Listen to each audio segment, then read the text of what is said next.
ಕನ್ನಡದಲ್ಲಿ ಅನೇಕ ಕಿರುತೆರೆ ನಟಿಯರು ಮಿಂಚಿದ್ದಾರೆ. ಅನೇಕ ಸೀರಿಯಲ್ಗಳನ್ನು ಮಾಡಿ ಮನೆ ಮಾತಾಗಿದ್ದಾರೆ. ಕಿರುತೆರೆಯ ನಟಿಯರನ್ನು ಆದಷ್ಟು ಬೇಗ ಜನ ಮರೆಯೋದು ಕಡಿಮೆನೆ. ಯಾಕಂದರೆ ಬಹಳ ವರ್ಷಗಳ ಕಾಲ ಪ್ರಸಾರ ಆಗುವಂಥ ಸೀರಿಯಲ್ಗಳನ್ನು ನೋಡಿ ಇಷ್ಟಪಟ್ಟಿರ್ತಾರೆ. ಸೊ ಆ ಕಾರಣಕ್ಕಾಗಿ ಆ ಸೀರಿಯಲ್ನ ನಟಿಯರು ಕೂಡ ತಮ್ಮ ಮನೆಯ ಮಗಳಂತೆಯೇ, ನಮ್ಮನೆ ಹುಡುಗಿ ಅಂತೆಯೇ ಫೀಲ್ ಆಗ್ತಾರೆ. ಆ ಪೈಕಿ ಲಕುಮಿ ಸೇರಿದಂತೆ, ಮೋಹಿನಿ ಸೇರಿದಂತೆ, ಗಿಣಿರಾಮ ಸೇರಿದಂತೆ ಬೇರೆ ಬೇರೆ ಸೀರಿಯಲ್ಗಳಲ್ಲಿ ನಟಿಸಿದಂಥ ನಟಿ ಅಂತ ಹೇಳಿದ್ರೆ ಅದು ಸುಷ್ಮಾ. ನಿಜವಾಗ್ಲೂ ಕೂಡ ತುಂಬ ಅದ್ಭುತವಾಗಿ ಅಭಿನಯ ಇತ್ತು. ಲಕುಮಿ ಸೀರಿಯಲ್ನಲ್ಲಿ ಇವರನ್ನು ನೋಡಿದವರು ಅನೇಕರು ನಮಗೆ ಈ ಥರ ತಂಗಿ ಇರಬೇಕು, ಅಕ್ಕ ಇರಬೇಕು, ಮಗಳಿರಬೇಕು ಅಂತ ಭಾವಿಸಿದ್ದಿದೆ. ಅವರ ಅಭಿನಯ, ಅವರ ಮುಗ್ಧತೆ, ಅವರ ಆ, ಆ ಮುಖದ ಚಹರೆ ಎಲ್ಲವೂ ಕೂಡ ಅಷ್ಟೇ ಲಕ್ಷಣವಾಗಿತ್ತು, ಮುದ್ದಾಗಿತ್ತು.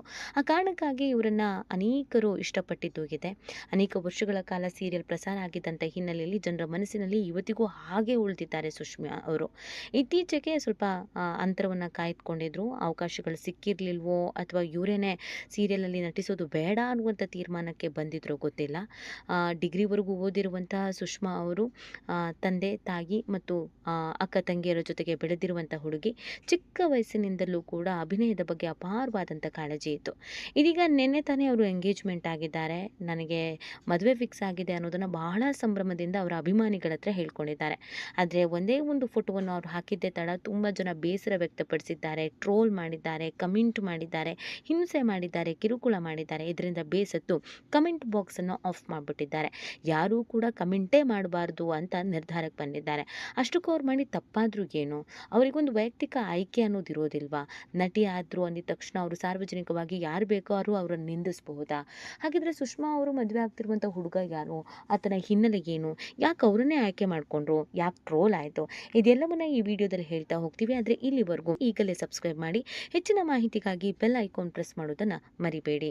ಎಸ್, ಸುಷ್ಮಾ ಅವರು ಕನ್ನಡ ಸಿನಿಮಾ ಮತ್ತು ಸೀರಿಯಲ್ನಲ್ಲಿ ಅಭಿನಯಿಸ್ತಾ ಇದ್ದವರು. ಹಾಗಾಗಿ ಅವ್ರನ್ನ ಚಿಕ್ಕ ವಯಸ್ಸಿನಿಂದಲೇ ನೋಡಿದ್ದಾರೆ. ನೋಡೋದಕ್ಕೆ ಮುದ್ದಾಗಿರೋದ್ರಿಂದ ನಮ್ಮನೆ ಮಗಳು, ನಮ್ಮನೆ ಹುಡುಗಿ ಅನ್ನೋ ಫೀಲ್ ಇರುತ್ತೆ. ಸುಷ್ಮಾ ಅವರು ಯಾವತ್ತೂ ಯಾವುದೇ ಕಾಂಟ್ರವರ್ಸಿಯನ್ನು ಮಾಡ್ಕೊಂಡವರು ಅಲ್ಲ. ತಾವಾಯಿತು, ತಮ್ಮ ಕೆಲಸ ಆಯಿತು ಅಂತ ಕೆಲಸವನ್ನು ಮಾಡ್ಕೊಂಡು ಹೋದವರು. ಇತ್ತೀಚೆಗೆ ದಪ್ಪ ಆಗಿದ್ದಂಥ ಕಾರಣಕ್ಕಾಗಿಯೋ ಏನೋ ಗೊತ್ತಿಲ್ಲ, ಅವಕಾಶಗಳು ಸಿಗ್ತಾ ಇರಲಿಲ್ಲ. ಡ್ಯಾನ್ಸ್ನ ಕೂಡ ತುಂಬ ಚೆನ್ನಾಗಿ ಮಾಡ್ತಾರೆ. ಡ್ಯಾನ್ಸಿಂಗ್ ರಿಯಾಲಿಟಿ ಶೋಗಳಲ್ಲೂ ಕೂಡ ಇವರು ಅಭಿನಯಿಸಿದ್ದಾರೆ, ಆ್ಯಕ್ಟಿಂಗನ್ನು ಮಾಡಿದ್ದಾರೆ, ಡ್ಯಾನ್ಸ್ ಮಾಡಿದ್ದಾರೆ. ಸೊ ಹಾಗಾಗಿ ಇವರು ತುಂಬ ಜನಕ್ಕೆ ಇಷ್ಟ ಆಗಿದ್ರು. ಸೊ ಮದುವೆ ಆದರೆ ಇಂಥವ್ರನ್ನೇ ಮದುವೆ ಆಗಬೇಕು ಅನ್ನೋದು ಅನೇಕ ಹುಡುಗಿಯರ ಆಸೆ ಆಗಿರತ್ತೆ. ಚೆನ್ನಾಗಿರಬೇಕು, ದುಡ್ಡಿರಬೇಕು, ಸೆಟಲ್ಡ್ ಆಗಿರಬೇಕು ಅನ್ನೋದು ಕೆಲವ್ರ ಮಾತಾಗಿರುತ್ತೆ. ಇನ್ನು ಕೆಲವರು ತುಂಬ ಸಂಪ್ರದಾಯಬದ್ಧ ಮನೆಯವರಾಗಿರೋದ್ರಿಂದ ತಂದೆ ತಾಯಿಗೆ ಯಾರನ್ನು ಹೇಳ್ತಾರೋ, ತಂದೆ ತಾಯಿಗೆ ಯಾರನ್ನು ತೋರಿಸ್ತಾರೋ ಅವ್ರನ್ನ ಮದುವೆ ಆಗ್ತೀವಿ ಅಂತ ಅಂದ್ಕೊಂಡಿರ್ತಾರೆ. ಸುಷ್ಮಾ ಅವರು ಎರಡನೇ ಕೆಟಗರಿಗೆ ಸೇರಿದವರು. ಅವರು ತುಂಬ ಹೋಮ್ಲಿ, ಅವರ ಫ್ಯಾಮಿಲಿ ತುಂಬ ಟ್ರೆಡಿಷ್ನಲ್, ಒಂದೊಳ್ಳೆ ಸಂಪ್ರದಾಯಬದ್ಧ ಮನೆಯಿಂದ ಬಂದವರು. ತಂದೆ, ತಾಯಿ, ಅಕ್ಕ, ತಂಗಿ, ಆಚಾರ, ವಿಚಾರ, ದೇವಸ್ಥಾನ, ಸಂಪ್ರದಾಯ ಈ ಥರನೇ ಯಾವಾಗಲೂ ಇದ್ದವರು. ಸ್ವಲ್ಪ ಮಡಿವಂತಿಕೆಯ ಫ್ಯಾಮಿಲಿ. ಹಾಗಾಗಿ ಪ್ರೀತಿ, ಪ್ರೇಮ ಇತ್ಯಾದಿ ಅನ್ನೋದು ಯಾವುದೂ ಇಲ್ಲದೇ ಇಷ್ಟು ವರ್ಷಗಳ ಕಾಲ ತಂದೆ ತಾಯಿ ಯಾರನ್ನು ತೋರಿಸ್ತಾರೋ ಅವರನ್ನೇ ಮದುವೆ ಆಗಬೇಕು ಅಂತ ಡಿಸೈಡ್ ಆಗಿದ್ರು ಸುಷ್ಮಾ ಅವರು. ಹಾಗಾಗಿ ಸಿನಿಮಾಗಳಲ್ಲಿ, ಸೀರಿಯಲ್ಗಳಲ್ಲಿ ಮಾಡ್ರನ್ ಆಗಿದ್ರು ಕೂಡ, ನೋಡೋದಕ್ಕೆ ಮುದ್ದಾಗಿದ್ರು ಕೂಡ, ನಟಿ ಆಗಿದ್ರು ಕೂಡ ಅವರ ಇತಿಮಿತಿ ಯಾವುದು ಅನ್ನೋದನ್ನು ಅರಿತುಕೊಂಡು ಅದರಲ್ಲೇ ಜೀವನ ಮಾಡಿದವರು ಸುಷ್ಮಾ ಅವರು. ಯಾವತ್ತಿದ್ರೂ ಮದುವೆ ಆಗಲೇಬೇಕು. ಈಗ ಅವ್ರಿಗೊಂದು ಪ್ರಪೋಸಲ್ ಬಂದಿದೆ ಅವರ ತಂದೆ ತಾಯಿ ಕಡೆಯಿಂದನೇ. ಈ ಹುಡುಗನನ್ನು ನಾವು ಆಯ್ಕೆ ಮಾಡಿದ್ದೀವಿ, ಈ ಹುಡುಗನನ್ನು ಮದುವೆ ಆಗಬೇಕು ಅಂತ ನಾವು ಡಿಸೈಡ್ ಮಾಡಿದ್ದೀವಿ ಅಂತ. ಸೊ ತಂದೆ ತಾಯಿ ಏನು ಹೇಳಿದ್ದಾರೋ ಅದನ್ನು ಕೇಳುವಂಥ ಕೆಲಸವನ್ನು ಸಂಪ್ರದಾಯಬದ್ಧ ಮನೆತನದ ಹುಡುಗಿಯಾಗಿ ಸುಷ್ಮಾ ಅವರು ಮಾಡಿದ್ದಾರೆ. ಅವ್ರ ಅಪ್ಪ ಅಮ್ಮ ಯಾರನ್ನು ತೋರಿಸ್ತಾರೋ ಅವ್ರನ್ನೇ ಮದುವೆ ಆಗಬೇಕು ಅನ್ನೋದು ಅವರು ಡಿಸೈಡ್ ಕೂಡ ಆಗಿದ್ರು. ಹಾಗಾಗಿ ತಂದೆ ತಾಯಿ ನೋಡಿದವರು, ಗುರು ಹಿರಿಯರು ನಿಶ್ಚಯಿಸಿದವರು, ಎರಡೂ ಫ್ಯಾಮಿಲಿಯವರು ಒಪ್ಪಿದವರು. ಹೇಗೆ ಎರಡೂ ಫ್ಯಾಮಿಲಿ ಒಪ್ಪಿಗೆ ಪಡೆದು ವಿಧಿವಿಧಾನಗಳನ್ನು ನಡೆಸ್ಕೊಂಡು ಮದುವೆ ಆಗ್ತಾರೋ ಅದೇ ಥರ ಎಂಗೇಜ್ಮೆಂಟ್ ಮಾಡ್ಕೊಂಡಿದ್ದಾರೆ. ಆದರೆ ತುಂಬ ಜನಕ್ಕೆ ಇದನ್ನು ಅರಗಿಸ್ಕೊಳ್ಳೋದಕ್ಕಾಗಿಲ್ಲ.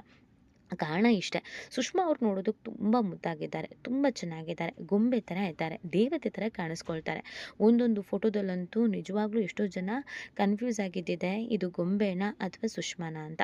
ಇಷ್ಟು ಮುದ್ದಾಗಿರುವಂಥ ಸುಷ್ಮಾ ಅವರು ಮದುವೆ ಆಗ್ತಿರುವ ಹುಡುಗ ಸುಷ್ಮನಿಗೆ ಮ್ಯಾಚ್ ಆಗೋ ಥರ ಇಲ್ಲ, ನೋಡೋದಕ್ಕೆ ಮುದ್ದಾಗಿಲ್ಲ, ಹ್ಯಾಂಡ್ಸಮ್ ಆಗಿಲ್ಲ ಅನ್ನುವಂಥ ಕಾರಣ. ಸೊ ಈ ಕಾರಣಕ್ಕೆ ಅನೇಕರು ಸುಷ್ಮಾ ಅವರನ್ನು ಟ್ರೋಲ್ ಮಾಡ್ತಾ ಇದ್ದಾರೆ.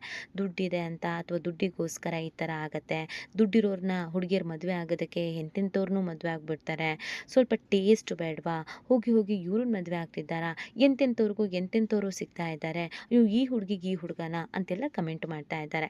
ಇದರಿಂದ ಸಹಜವಾಗಿ ಬೇಸರ ಅನ್ನೋದು ಇದ್ದೇ ಇರುತ್ತೆ. ಯಾಕಂದರೆ ಸಂಗಾತಿಗಳ ಆಯ್ಕೆ ಅನ್ನೋದು ಅದು ಅವರ ವೈಯಕ್ತಿಕ ವಿಚಾರ. ನೋಡೋದಕ್ಕೆ ಚೆನ್ನಾಗಿದ್ದಾರೋ ಚೆನ್ನಾಗಿಲ್ವೋ, ಕಾಲು ಮುರಿದೋಗಿದೆಯೋ ಕೈ ಮುರಿದೋಗಿದೆಯೋ ತಲೆನೇ ಸರಿ ಇಲ್ವೋ ಅದು ಅವರ ವೈಯಕ್ತಿಕ ವಿಚಾರ. ನನ್ನ ಮದುವೆ ಆಗೋದು ಅಥವಾ ನನ್ನ ಜೀವನ ಮಾಡುವಂಥ ಹುಡುಗ ಅಥವಾ ಹುಡುಗಿ ಇವ್ನ ಮನಸ್ಸು ಚೆನ್ನಾಗಿರಬೇಕು, ಅಂದ ಚೆನ್ನಾಗಿರೋದಲ್ಲ, ಇವ್ನು ನನಗೆ ಅಡ್ಜಸ್ಟ್ ಆಗ್ತಾನೆ, ಇವ್ನು ನನ್ನನ್ನು ಅರ್ಥ ಮಾಡ್ಕೊಳ್ತಾನೆ, ಇವ್ನನ್ನ ಮದುವೆ ಆದರೆ ನಾನು ಚೆನ್ನಾಗಿರ್ತೀನಿ ಅನ್ನೋದ್ರ ಆಧಾರದ ಮೇಲೇ ಹೆಣ್ಮಕ್ಳು ಮದುವೆ ಆಗ್ತಾರೆ. ಇಲ್ಲ ಅಂತ ಹೇಳಿದ್ರೆ ನಮ್ಮ ತಂದೆ ತಾಯಿ ಚೆನ್ನಾಗಿರ್ತಾರೆ, ನಮ್ಮ ತಂದೆ ತಾಯಿಗೆ ಇಷ್ಟ ಆಗಿದೆ, ನಮ್ಮ ತಂದೆ ತಾಯಿ ಏನು ಹೇಳ್ತಾರೋ ನಾನು ಅದನ್ನೇ ಕೇಳ್ತೀನಿ, ನಮ್ಮ ತಂದೆ ತಾಯಿನೇ ಸೆಲೆಕ್ಟ್ ಮಾಡಿರೋ ಹುಡುಗ ಅಂತ ಅಂದರೆ 100% ನಾನು ಚೆನ್ನಾಗಿರ್ತೀನಿ ಅನ್ನುವಂಥ ನಂಬಿಕೆ ಆಧಾರದ ಮೇಲೆಗೆ ಮದುವೆ ಆಗ್ತಾ ಇರ್ತಾರೆ. ಇದು ಕಂಪ್ಲೀಟ್ಲಿ ಅವರ ಮತ್ತು ಅವರ ಫ್ಯಾಮಿಲಿಗೆ ಸಂಬಂಧಪಟ್ಟಿದ್ದು ಮತ್ತು ಎಲ್ಲದಕ್ಕಿಂತ ಹೆಚ್ಚಾಗಿ ಸುಷ್ಮಾ ಅವರ ವೈಯಕ್ತಿಕ ವಿಚಾರ. ಆದರೆ ಅದನ್ನು ಅನೇಕರು ನಗೆಪಾಟಲು ಮಾಡ್ತಾ ಇರೋದು ಅಥವಾ ಕಮೆಂಟ್ ಮಾಡ್ತಾ ಇರೋದು ಅಥವಾ ಟ್ರೋಲ್ ಮಾಡ್ತಾ ಇರೋದು ಸಹಜವಾಗಿ ನೋಡುಗರಿಗೂ ಕೂಡ ಅದು ಬೇಸರ ತರಿಸ್ತಾ ಇದೆ.